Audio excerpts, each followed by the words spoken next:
ഈശോ ബെത്ലഹേമിലെ സത്രത്തിൽ പോകുന്നു. അന്നയുടെ തകർന്നുപോയ വീടിൻ്റെ അവശിഷ്ടങ്ങൾക്കിടയിൽ നിന്നുകൊണ്ട് പ്രസംഗിക്കുന്നു. 1945 ജനുവരി 9 വേനൽക്കാലത്തെ നല്ല വെളിച്ചമുള്ള ഒരു പ്രഭാതം. ആകാശത്ത് അരുണ്മയാർന്ന മേഘശകലങ്ങളുണ്ട്. ഒരു നീല കമ്പിളിയിൽ ചിതറിക്കിടക്കുന്ന ഇളം ചുവപ്പാർന്ന തുണിക്കഷ്ണങ്ങൾ പോലെ, അഥവാ ഒരു ചെറിയ ബ്രഷ് കൊണ്ട് ഇളം ചുവപ്പ് ചായത്തിൽ അങ്ങുമിങ്ങും വരച്ച വരകൾ പോലെയാണ് ആ മേഘങ്ങൾ. പ്രഭാതത്തിൻ്റെ വെളിച്ചത്തിൽ ആനന്ദം പൂണ്ട് പക്ഷികൾ പാടുന്നു. എങ്ങും കളകൂജനം കേൾക്കാം. കുരുവികളും കറുത്ത പക്ഷികളും ഇരട്ടത്തലയന്മാരും ചൂളമടിക്കുന്നു, ചിലയ്ക്കുന്നു, വഴക്കിടുന്നു. ഇരിക്കുന്നത് ഏത് ശിഖരത്തിൽ വേണം, താഴെ എഴിയുന്ന പുഴു ആരുടേതാണ്, കൂടുണ്ടാക്കാൻ ആ ചില്ല ആര് കൊത്തിക്കൊണ്ടു പോകണം, ഇതൊക്കെയാണ് സംവാദത്തിൻ്റെയും കലഹത്തിൻ്റെയും വിഷയം. വാനമ്പാടികൾ ആകാശത്തു നിന്ന് അടുത്തുള്ള കൊച്ചരുവിയിലേക്ക് കുത്തനെ താണുപറന്നു. മഞ്ഞുപോലെ വെളുത്ത് അവരുടെ മാറു നനയ്ക്കുന്നു. കഴുത്തിനു താഴെ അവയുടെ നിറം ചുവപ്പാണ്, ഇളം ചുവപ്പ്. കുളിച്ച് കുളിർമയാർന്ന് അവ പറന്നുയരുന്നു. ഇനിയും ഉറക്കം ഉണർന്നിട്ടില്ലാത്ത കൊച്ചു കീടങ്ങളെ കൊത്തി വിഴുങ്ങുന്നു. തിളക്കമാർന്ന ഒരു വാളിൻ്റെ മിന്നൽ പോലെ അവ ആകാശത്തിൽ പറന്നുയരുന്നു. ആനന്ദം കൊണ്ട് അപ്പോഴും ചിലക്കുകയാണ്. രണ്ട് തൂത്തുകുണിക്കികൾ ചാര നിറമുള്ള സിൽക്കുടുപ്പിട്ട രണ്ട് കൊച്ചു വനിതകളെ പോലെ അരുവിയുടെ കരയ്ക്ക് കൂടി നടന്നു പോകുന്നു. അവയുടെ നീല നിറമുള്ള തലകൾ ഉയർത്തിപ്പിടിച്ചിരിക്കുകയാണ്, അതുപോലെ തന്നെ നീളമുള്ള വാലും. വാലിൽ മനോഹരമായ കറുത്ത പുള്ളികളുണ്ട്. ഇടയ്ക്കിടെ അവ വെള്ളത്തിൽ നോക്കി തങ്ങളുടെ സൗന്ദര്യത്തിൽ സംതൃപ്തരായി വീണ്ടും നടക്കുന്നു. അപ്പോൾ ഒരു കറുത്ത കിളി വഷളനാണ്. അവശിഷ്ടങ്ങൾക്കിടയിൽ തഴച്ചു വളരുന്ന ആപ്പിൾ മരത്തിൻ്റെ ശിഖരങ്ങളിൽ ഒന്നിൽ നിന്നൊരു രാക്കുയിൽ അവളുടെ ഇണയെ വീണ്ടും വീണ്ടും വിളിക്കുന്നു. വലിയൊരു പുഴുവിനെ കൊത്തിപ്പിടിച്ചുകൊണ്ട് അവൻ പറന്നു വരുന്നത് കണ്ടിട്ടേ അവൾ കൂജനം നിർത്തുന്നുള്ളൂ. നഗരത്തിൽ നിന്നും വന്ന രണ്ടു പ്രാവുകൾ കുറുകുറുത്ത് പരസ്പര സ്നേഹം പ്രകടിപ്പിക്കുന്നു. നഗരത്തിലെ ഏതോ വീട്ടിൽ വളർത്തിയിരുന്ന പ്രാവുകൾ പറന്നു രക്ഷപ്പെട്ടു. തകർന്നൊരു ഗോപുരത്തിൻ്റെ വിടവിൽ എവിടെയോ സങ്കേതമായിരിക്കുകയാണ്. ലജ്ജാവതിയായ പെൺപ്രാവിനെ അനുനയിക്കാനുള്ള ശ്രമത്തിലാണ് ആൺപ്രാവ്. ഈശോ ഈ ചെറുജീവികളെല്ലാം കണ്ടു. അവയുടെ ആനന്ദം കണ്ട് ഈശോ പുഞ്ചിരിക്കുന്നു. ഗുരു അങ്ങ് പോകാൻ തയ്യാറായി കഴിഞ്ഞു? ഈശോയുടെ പിറകിൽ നിന്ന് സൈമൺ ചോദിച്ചു. ഞാൻ ഒരുങ്ങിക്കഴിഞ്ഞു. മറ്റുള്ളവർ ഇപ്പോഴും ഉറക്കമാണോ? അതെ, അവർ ചെറുപ്പമാണ്. ഞാൻ അരുവിയിൽ പോയി കുളിച്ചു. വെള്ളത്തിന് നല്ല തണുപ്പാണ്. മനസ്സ് തെളിയാൻ തണുത്ത വെള്ളം സഹായിക്കും. ഞാനും പോയി ഒന്ന് കുളിച്ചു വരാം. സൈമൺ കുളിച്ച് വേഷം മാറുന്നതിനിടയ്ക്ക് യൂദാസും ജോണും പുറത്തേക്ക് വന്നു. ഗുരു, ഞങ്ങൾ താമസിച്ചു പോയോ? നേരം വെളുത്തതല്ലേ ഉള്ളൂ. ഇനി വേഗം പോയി തയ്യാറാവൂ, നമുക്ക് പോകാം. അവർ രണ്ടുപേരും കുളിച്ചു വേഷമിട്ടു മേലങ്കിയും അണിഞ്ഞു വന്നു. യാത്ര പുറപ്പെടുന്നതിന് മുമ്പ് ഈശോ രണ്ടു കല്ലുകൾക്കിടയിൽ വളർന്നിരുന്ന ഒരു ചെടിയിൽ നിന്നും കൊച്ചുപൂക്കൾ അടർത്തിയെടുത്ത് ഒരു ചെറിയ പെട്ടിയിൽ സൂക്ഷിക്കുന്നു. ആ പെട്ടിയിൽ വേറെ പല സാധനങ്ങളുമുണ്ട്. എന്താണവ എന്ന് വ്യക്തമായി കാണാൻ പറ്റുന്നില്ല. ഇവ അമ്മയ്ക്കാണ്. അമ്മയ്ക്ക് ഇത് വളരെ ഇഷ്ടമാണ്. നമുക്ക് പോകാം. ഗുരു എങ്ങോട്ട്? ബെത്ലഹേമിലേക്ക്. ഇനിയും അങ്ങോട്ടോ? അവിടുത്തെ ജനം നമുക്ക് അനുകൂലമാണെന്ന് തോന്നുന്നില്ല. അത് സാരമില്ല, നമുക്ക് പോകാം.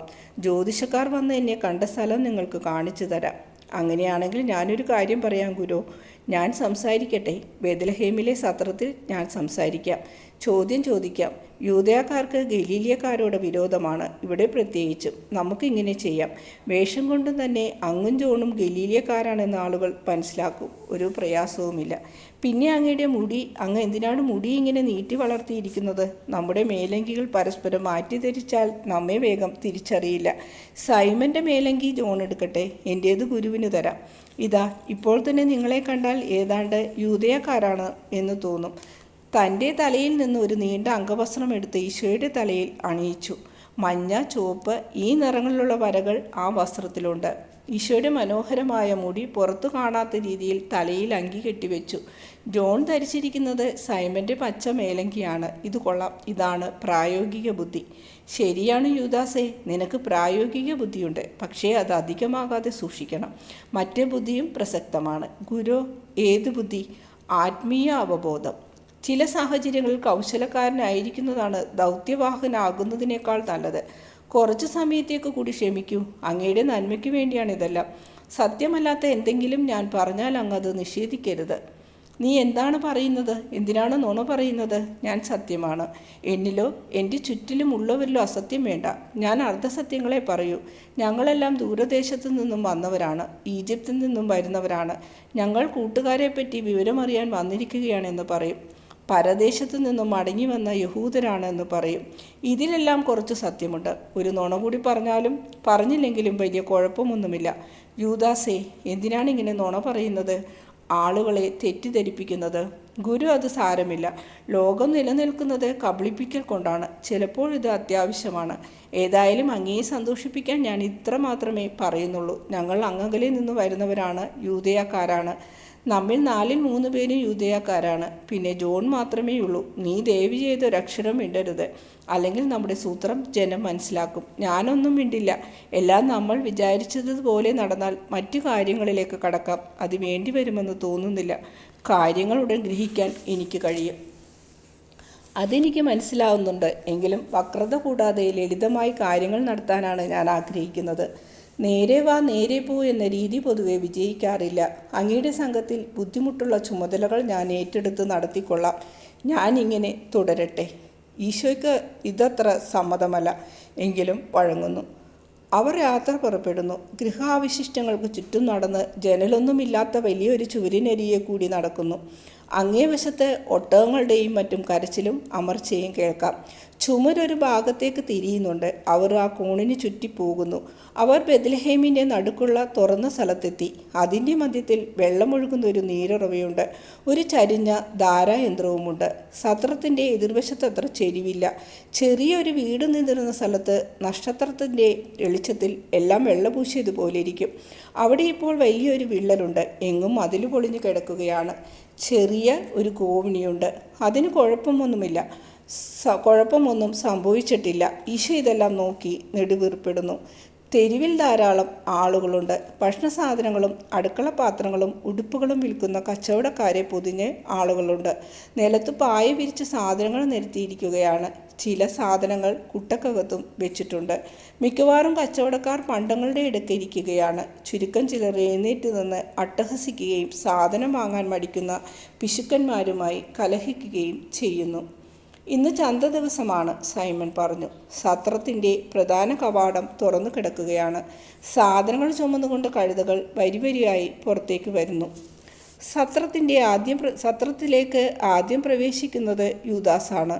അയാൾ ചുറ്റും നോക്കുന്നു. ആരെയും കൂസാത്ത ഭാവം. കീറിമുഷിഞ്ഞ ഉടുപ്പിട്ട ഒരു സത്രം ജോലിക്കാരൻ്റെ കൈക്ക് കടന്നു പിടിച്ചുകൊണ്ട് യൂദാസ് പറഞ്ഞു, എടോ സത്രക്കാരാ, സത്രം ഉടമയെവിടെ?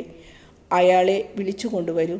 എനിക്ക് സമയമില്ല, വേഗം വിളിച്ചു കൊണ്ടുവരൂ. ജോലിക്കാരൻ പയ്യൻ ധരിച്ചിരിക്കുന്നത് കൈയില്ലാത്ത ഉടുപ്പാണ്. കഷ്ടിച്ച് മുട്ടുവരെ എത്തും. അയാളുടെ കയ്യിൽ ഒരു ചൂരലുണ്ട്. യൂദാസിൻ്റെ ആജ്ഞ കേട്ട് പയ്യൻ ഓടിമറഞ്ഞു. യൂദാസേ, ഇങ്ങനെ പരുഷമായാണോ പെരുമാറുന്നത്? ഗുരു, അങ്ങ് വെറുതെ ഇരിക്കണം. ഞാൻ ഒറ്റക്ക് വേണ്ടത് ചെയ്തു കൊള്ളാം. പട്ടണത്തിൽ നിന്നും വന്നിട്ടുള്ള പണക്കാരായി സത്രക്കാരൻ നമ്മളെ കരുതണം. അത് അത്യാവശ്യമാണ്. സത്ര ഉടമ ഓടി വരുന്നു. യൂദാസിൻ്റെ മുമ്പിൽ അയാൾ ഓച്ചാനിച്ചു നിന്നു. യൂദാസിനെ കണ്ടാൽ ആരും അല്പം ഭയപ്പെടും. ഈശോയുടെ ചുവന്ന മേലങ്കിയും ചിത്രവേല ചെയ്ത സ്വന്തം മഞ്ഞ തലമുടിയും ധരിച്ചിരുന്ന യൂദാസിനെ കണ്ടാൽ ആരും ബഹുമാനിക്കും. എടോ സത്രക്കാരാ, ഞങ്ങൾ കുറേ അകലെ നിന്നാണ് വരുന്നത്.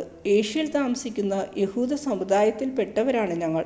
ഇദ്ദേഹം ജനിച്ചത് ബെത്ലഹേമിലാണ്. അതുകൊണ്ട് ഏറെ പീഡിപ്പിക്കപ്പെട്ടു. അദ്ദേഹത്തിൻ്റെ പഴയ സ്നേഹിതരെ തിരക്കി വന്നിരിക്കുകയാണ്. ഞങ്ങളും കൂടെ പോന്നു. ഇപ്പോൾ ഞങ്ങൾ വരുന്നത് ജെറുസലേമിൽ നിന്നാണ്. കർത്താവായ ദൈവത്തിൻ്റെ ഭവനത്തിൽ പോയി കർത്താവിനെ ആരാധിച്ചിട്ടാണ് വരുന്നത്. ഞങ്ങൾക്ക് കുറേ വിവരം അറിയണം. പ്രഭോ, അങ്ങയുടെ ദാസൻ എന്തു വേണമെങ്കിലും ചെയ്യാം, പറഞ്ഞാൽ മതി. പലരെയും പറ്റി അറിയാനുണ്ട്, പ്രത്യേകിച്ചും അന്ന എന്നു പേരുള്ള ഒരു സ്ത്രീയെപ്പറ്റി. അവർ താമസിച്ചിരുന്നത് ഈ സത്രത്തിൻ്റെ എതിരെ ഉണ്ടായിരുന്ന വീട്ടിലാണ്. പാവം അന്ന. അവരെ ഇനി അബ്രഹാത്തിൻ്റെ മടിയിലേ നിങ്ങൾക്ക് കാണാൻ കഴിയൂ. അവരെയും അവരുടെ കുഞ്ഞുങ്ങളെയും. അവർ മരിച്ചുപോയോ? എങ്ങനെ മരിച്ചു? ഹേറോദിൻ്റെ കൂട്ടക്കൊലയെപ്പറ്റി നിങ്ങൾ കേട്ടിട്ടില്ലേ? സകലമാന ജനങ്ങളും അറിഞ്ഞ കാര്യമാണ്. സീസർ പോലും ഹേറോദിനെ കുറ്റപ്പെടുത്തി. ചോര ആഹാരമാക്കിയ പന്നി എന്നാണ് സീസർ ഹേറോദിനെ വിളിച്ചത്. അയ്യോ, ഞാനെന്ത് അബദ്ധമാണ് ഈ പറയുന്നത്? നിങ്ങൾ ആരോടും മിണ്ടിയേക്കല്ലേ? നിങ്ങൾ സത്യത്തിൽ യൂദയാക്കാരാണോ? ഇതാണ് ഞങ്ങളുടെ ഗോത്രത്തിൻ്റെ ചിഹ്നം. വിശ്വാസമായോ? ഇനിയുള്ളത് തുറന്നു പറയൂ. ഹേറോദിൻ്റെ പട്ടാളക്കാർ അന്നയെ കൊന്നു. ഒരു മകളൊഴിച്ച് കുട്ടികളെയും കൊന്നു. എന്തിനെ? അവളൊരു നല്ല സ്ത്രീ ആയിരുന്നല്ലോ. അങ്ങേക്ക് അവളെ അറിയാമായിരുന്നു, നല്ലപോലെ അറിയാമായിരുന്നു. യാതൊരു കുലുക്കവും കൂടാതെ യൂദാസ് പച്ചക്കള്ളം തട്ടിവിട്ടു. മിശിഹായുടെ അച്ഛനും അമ്മയുമാണ് എന്ന് പറഞ്ഞു വന്ന രണ്ടുപേരെ അതിഥികളായി സ്വീകരിച്ചതിനാണ് അവളെ കൊന്നത്. നിങ്ങൾ മുറിക്കകത്തേക്ക് വരൂ. ചുവരുകൾക്കും കാതുണ്ട്. ചില സംഗതികൾ പുറത്തു പറയുന്നത് അപകടമാണ്. അവർ അധികം പൊക്കമില്ലാത്ത ഒരു ഇരുണ്ട മുറിക്കകത്തേക്ക് പോയി. അവിടെ പൊക്കം കുറഞ്ഞൊരു കട്ടിലിരുന്നു. സംഗതികൾ മണത്തറിയാൻ എനിക്കൊരു പ്രത്യേക കഴിവുണ്ട്. വെറുതെയല്ല ഞാൻ സത്രക്കാരനായത്. ഞാൻ ജനിച്ചത് ഇവിടെയാണ്. അപ്പനപ്പൂപ്പന്മാർ തൊട്ട് ഞങ്ങൾ സത്രം നടത്തുന്നവരാണ്. കുശലം എൻ്റെ ചോരയിൽ അലിഞ്ഞു ചേർന്നിട്ടുണ്ട്.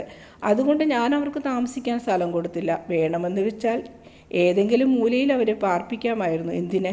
അവർ പാവപ്പെട്ട ആരോരും അറിയാത്ത ഗലീലിയക്കാർ. ഇത്തരം കെണിയിൽ ചാടാൻ എസക്കിയായെ കിട്ടില്ല. അവർ മറ്റു മനുഷ്യരിൽ നിന്നും വ്യത്യസ്തരാണെന്ന് എനിക്ക് തോന്നി. പ്രത്യേകിച്ചും ആ സ്ത്രീ. അവളുടെ കണ്ണുകൾ, അതിൻ്റെ തിളക്കം. അവളുടെ വയറ്റിൽ കിടന്നത് ഒരു പിശാചായിരുന്നിരിക്കണം. അവൾ അവനെയും കൊണ്ടുവന്നു. എൻ്റെ അടുത്തേക്കല്ല, പട്ടണത്തിലേക്ക്. എട്ടും പൊട്ടും അറിയാത്ത അന്ന ഏതാനും ദിവസം കഴിഞ്ഞ് അവൾ പ്രസവിച്ചപ്പോൾ കുട്ടിക്കും തള്ളക്കും അഭയം നൽകി. ആ ശിശു മിശിഹായാണെന്ന് ജനം പറഞ്ഞു. ഏതായാലും ആയിടെ എനിക്ക് നല്ല കൊയ്ത്തായിരുന്നു. സെൻസസിന് വന്നതിനേക്കാൾ കൂടുതൽ ആളുകൾ ഈ ശിശുവിനെ കാണാൻ വന്നു. അങ്ങ് അകലെ കടലോരത്തു നിന്നും ഈജിപ്തിൽ നിന്നും ആളുകൾ വന്നു. ഈ മേളം ഏതാനും മാസം നീണ്ടുനിന്നു. ഞാൻ എത്ര കാശുണ്ടാക്കി എന്നറിയാമോ? അവസാനം വന്നത് 3 രാജാക്കന്മാരായിരുന്നു. വലിയ പദവിയിലുള്ളവർ, 3 മന്ത്രവാദികൾ. എനിക്ക് കൃത്യമായി അറിഞ്ഞുകൂടാ. പക്ഷെ അവരുടെ കൂടെ അകമ്പടി സേവിക്കാൻ എത്രയോ പേർ വന്നു. അവർ തൊഴുത്തുകളെല്ലാം വാടകയ്ക്കെടുത്തു. 1 മാസത്തേക്ക് വേണ്ട വൈക്കോൽ സംഭരിച്ചു. എല്ലാത്തിൻ്റെയും വില സ്വർണ്ണ നാണയത്തിൽ തന്നു. എല്ലാം ഇട്ടെറിഞ്ഞു വന്നതിൻ്റെ പിറ്റേ ദിവസം അവർ മടങ്ങിപ്പോയി. അവർ ഈ സത്രത്തിലെ ജോലിക്കാർക്കും സ്ത്രീകൾക്കും എന്തെല്ലാം സമ്മാനങ്ങൾ കൊടുത്തു. എനിക്കും തന്നു. ഞാൻ മിശിഹായെപ്പറ്റി നല്ലതേ പറയാവൂ. അയാൾ യഥാർത്ഥ മിശിഹ ആകട്ടെ കള്ളമിശിഹ ആകട്ടെ എനിക്ക് ഗുണമുണ്ടായി. എനിക്ക് കുട്ടക്കണക്കിന് പണം കിട്ടി. അപകടമൊന്നും സംഭവിച്ചുമില്ല. ഞങ്ങളുടെ കുടുംബത്തിൽ ആരും മരിച്ചില്ല. ഞാൻ കല്യാണം കഴിച്ചിട്ട് ദിവസങ്ങളേ ആയിരുന്നുള്ളൂ. എന്നാൽ മറ്റുള്ളവർക്ക് പറ്റിയത്, കൂട്ടക്കൊല നടന്നത് എവിടേക്കാണെന്ന് ഒന്ന് കണ്ടാൽ കൊള്ളാം. എവിടെയാണെന്നോ? എല്ലാ വീടുകളിലും കൊല നടന്നു.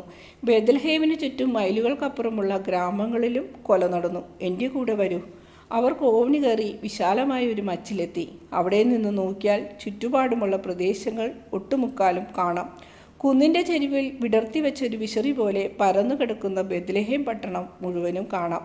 തകർന്നു കിടക്കുന്ന വീടുകളുടെ അവശിഷ്ടങ്ങൾ നിങ്ങൾക്ക് കാണാമോ? ചിലയിടത്ത് വീടുകൾ തീവെച്ചു. കുട്ടികളെ രക്ഷിക്കാൻ കുട്ടികളുടെ അപ്പനും ബന്ധുക്കളും പട്ടാളക്കാരെ ആയുധം കൊണ്ട് ചെറുത്തു. അപ്പോഴാണ് തീ വെച്ചത്. അവിടെ പള്ള പിടിച്ച് മൂടിക്കിടക്കുന്ന ഒരു കിണർ കാണുന്നില്ലേ? അവിടെയായിരുന്നു പ്രാർത്ഥനാലയം. അവിടുത്തെ പ്രധാന ഉപദേശിയും പ്രാർത്ഥനാലയത്തോടൊപ്പം ബന്ധു മരിച്ചു. ഗലീലയക്കാർക്ക് പിറന്ന ആ ശിശു മിശിഹായാണെന്ന് ഈ ഉപദേശി സാക്ഷ്യപ്പെടുത്തി. കുട്ടികൾ കൊല ചെയ്യപ്പെട്ടതിൽ രോഷം കൊണ്ട് നാട്ടുകാരാണ് അയാളെ കൊന്നത്.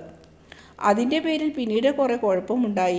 ആ കാണുന്ന ശവകുടീരങ്ങളിലെ അവിടെല്ലാം അന്ന് മരിച്ചവരെയാണ് അടക്കിയിരിക്കുന്നത്. പുല്ലുമേടുകളിൽ കണ്ണെത്തുന്നത്ര ദൂരത്തിൽ മേഞ്ഞു നടക്കുന്ന ആടുകളെ പോലുണ്ട്. നിഷ്കളങ്കരായ കുഞ്ഞുങ്ങളും അവരുടെ അച്ഛനമ്മമാരും. ആ ഭരണി കണ്ടോ? കൊല നടത്തിയിട്ട് വന്ന പട്ടാളക്കാർ അവരുടെ കൈയും ആയുധങ്ങളും കഴുകിയത് ആ ഭരണിയിലെ വെള്ളത്തിലാണ്. വെള്ളം ചോര പോലെയായി. പുറകുവശത്തെ ആ തോട് കണ്ടില്ലേ? ഓടകളിൽ നിന്നും ഒഴുകി വന്ന ചോര കണ്ട് തോട്ടിലെ വെള്ളത്തിൻ്റെ നിറം ഇളം ചുവപ്പായി. നമ്മുടെ മുമ്പിൽ അവിടെ കാണുന്ന മൺകൂനയില്ലേ? അന്നയുടെ വീട് അവിടെയായിരുന്നു. ഈശോ കരയുന്നു. അങ്ങേക്കവരെ അത്ര അടുത്തറിയാമായിരുന്നു. മറുപടി പറയുന്നത് യൂദാസാണ്. അന്ന അദ്ദേഹത്തിൻ്റെ അമ്മയ്ക്ക് ഒരു സഹോദരിയെ പോലെയായിരുന്നു. അങ്ങനെയല്ലേ? ഈശോ പറഞ്ഞു. അതെ. ചിന്താധീനനായി സത്രോടമ കുറച്ചു നേരം നിന്നു. എനിക്ക് മനസ്സിലാക്കാവുന്നതേ ഉള്ളൂ. ഈശോ മുമ്പോട്ടാഞ്ഞ് യൂദാസിനോട് എന്തോ പറഞ്ഞു. എൻ്റെ സുഹൃത്തിനെ ആ അവശിഷ്ടങ്ങൾ ചെന്ന് കാണണമെന്നുണ്ട്. യൂദാസ് പറഞ്ഞു. അതിനെന്താ, പോകാമല്ലോ. ജീർണിച്ച അവശിഷ്ടങ്ങൾ ഇപ്പോൾ പൊതുമുതലാണ്. അവർ കോവണി ഇറങ്ങി താഴെ വന്നു. സത്രക്കാരനോട് യാത്ര പറഞ്ഞിട്ട് അവർ പുറത്തേക്ക് പോയി. കൈമടക്കൊന്നും ലഭിക്കാത്തതിൽ അവൻ നിരാശനായി. അവർ പൊതുനിരത്ത് കടന്ന് തകരാതെ ശേഷിച്ചിട്ടുള്ളൊരു കോവണി കയറി.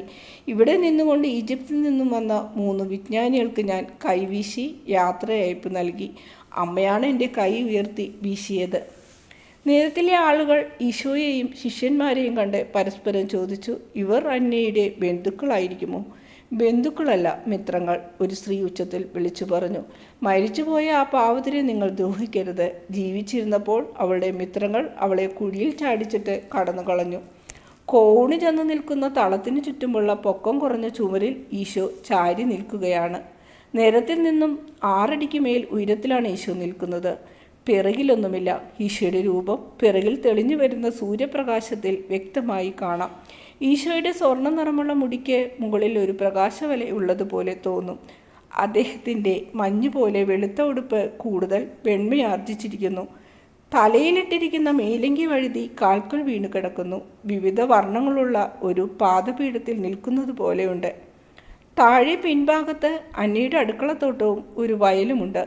എല്ലാം കാടുപിടിച്ച് കിടക്കുന്നു. തകർന്ന കെട്ടിടത്തിൻ്റെ കല്ലും മണ്ണും അവിടെ കൂട്ടിയിട്ടുണ്ട്.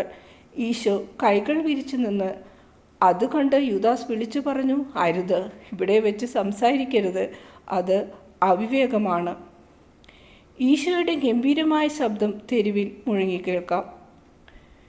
യൂദയായിലെ ജനങ്ങളെ, ബെത്ലഹേം നിവാസികളെ, ഞാൻ പറയുന്നത് ശ്രദ്ധിച്ചു കേൾക്കുവിൻ. റാഹേലിൻ്റെ ഓർമ്മ കൊണ്ട് പവിത്രമായ ഈ നാട്ടിലെ സ്ത്രീജനങ്ങളെ, നിങ്ങൾ കേൾക്കുവിൻ. ദാവീദിൻ്റെ ഗോത്രത്തിൽ പിറന്നവനും പഠനങ്ങൾക്കു വിധേയനായവനും നിങ്ങളോട് സംസാരിക്കാൻ അർഹത നേടിയവനുമായ ഒരാളാണ് സംസാരിക്കുന്നത്. നിങ്ങൾ ശ്രദ്ധിച്ചു കേൾക്കുവിൻ. നിങ്ങൾക്ക് വെളിച്ചവും ആശ്വാസം നൽകാനാണ് അവൻ സംസാരിക്കുന്നത്. ഞാൻ പറയുന്നത് ശ്രദ്ധിച്ചു കേൾക്കുവിൻ.